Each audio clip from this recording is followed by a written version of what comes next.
नमस्कार दोस्तों, कथा मंच में आपका स्वागत है। कथा मंच में आज मैं आपके लिए लेकर आया हूँ एक लोक कथा। तो चलिए शुरू करते हैं आज की लोक कथा। कथा शुरू करने के पहले मेरा आपसे निवेदन है, कृपया लोक कथा को पूरा सुनें। बहुत ही अच्छी कहानी है। पसंद आने पर लाइक कमेंट करें। अगर आप मेरे चैनल पर नए हैं तो कृपया चैनल को सब्सक्राइब कर दें। तो चलिए शुरू करते हैं आज की कहानी। एक बहुत गरीब आदमी था। एक दिन वह राजा के पास गया और बोला, महाराज, मैं आपसे कर्ज मांगने आया हूँ। कृपा कर आप मुझे 5,000 रुपये कर्ज दे दें। मैं 5 वर्ष के अंदर आपके रुपये वापस कर दूंगा। राजा ने उसकी बात पर विश्वास कर उसे 5,000 रुपये दे दिए। 5 वर्ष बीत जाने के बाद भी जब उस व्यक्ति ने राजा के 5,000 रुपये नहीं लौटाए, तब राजा को मजबूरन उसके घर आदमी को भेजना पड़ा। राजा ने जिस व्यक्ति को उस आदमी के घर भेजा था, उसने आकर बताया कि वह व्यक्ति घर पर नहीं मिला। जब भी राजा अपने किसी व्यक्ति को कर्जा लेने के लिए वहाँ पहुँचाता, तब यही जवाब मिलता कि वह व्यक्ति घर में नहीं है। कोई ना कोई बहाने मिल ही जाते। एक दिन फिर राजा उस व्यक्ति के घर खुद गया। वहाँ और तो कोई नहीं दिखा, लेकिन एक छोटी लड़की बैठी थी। राजा ने उसी से पूछा कि तुम्हारे पिताजी कहाँ हैं? लड़की ने जवाब दिया, पिताजी स्वर्ग का पानी रोकने गए हैं। राजा ने फिर पूछा, तुम्हारा भाई कहाँ है? लड़की बोली, बिना झगड़ा के झगड़ा करने गए हैं। राजा के समझ में एक भी बात ना आई, इसलिए वह फिर पूछता है, अच्छा तो तुम्हारी माँ कहाँ है? लड़की बोली, माँ 1 से 2 करने गई। राजा उसके इन उलझुल जवाब से खींच गया। वह गुस्से में पूछता है, सब लोग कहीं ना कहीं चले ही गए हैं, तो तुम यहाँ बैठकर क्या कर रही हो? लड़की हंसकर बोली, मैं घर बैठी संसार देख रही हूँ। राजा समझ गया कि लड़की उसकी किसी भी बात का सीधा जवाब नहीं देगी, इसलिए उसे अब इन बातों का मतलब जानने के लिए प्यार से बात करना पड़ेगा। राजा ने चेहरे पर प्यार से मुस्कान लाकर पूछा, बेटी, तुमने जो अभी अभी मेरे सवालों के जवाब दिए हैं, उनका मतलब क्या है? मैं तुम्हारी एक भी बात का मतलब नहीं समझ सका। तुम मुझे सीधे सीधे इनका मतलब समझाओ। लड़की ने भी मुस्कुराकर पूछा, अगर मैं इन सभी बातों का मतलब समझा दूं तो आप मुझे क्या देंगे?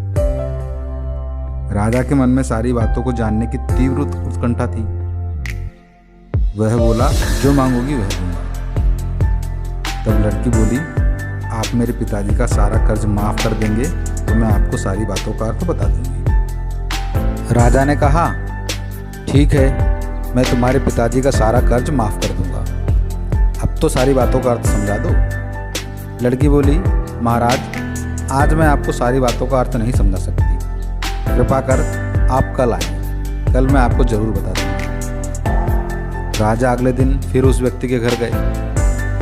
आज वहाँ सभी लोग मौजूद थे। वह आदमी जिसने कर्जा लिया था, उसकी पत्नी, बेटा और उसकी बेटी भी। राजा को देखते ही लड़की पूछी, महाराज, आपको अपना वचन याद है ना?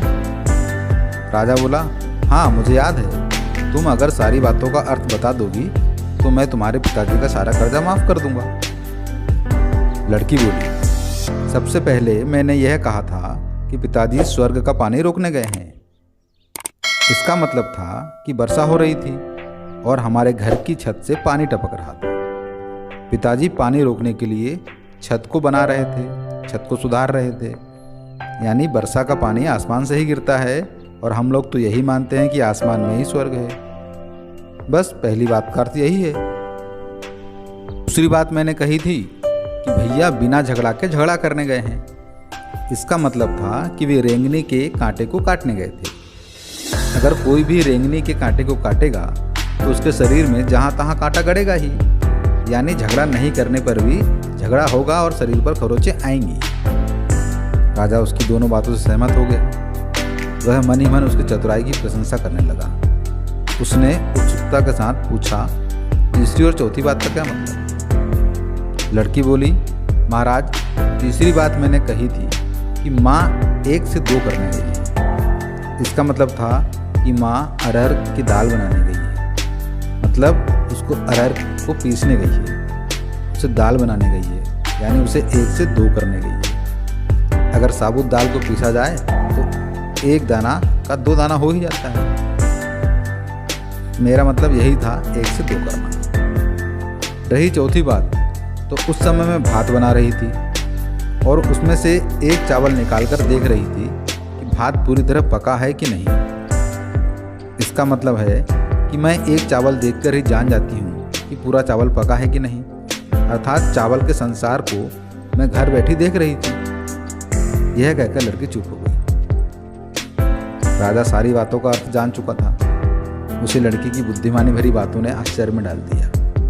फिर राजा ने कहा, बेटी तुम बहुत चतुर हो, पर एक बात समझ में नहीं आई कि यह सारी बातें तुम मुझे कल भी बता सकती थी, फिर तुमने मुझे आज क्यों बुलाया?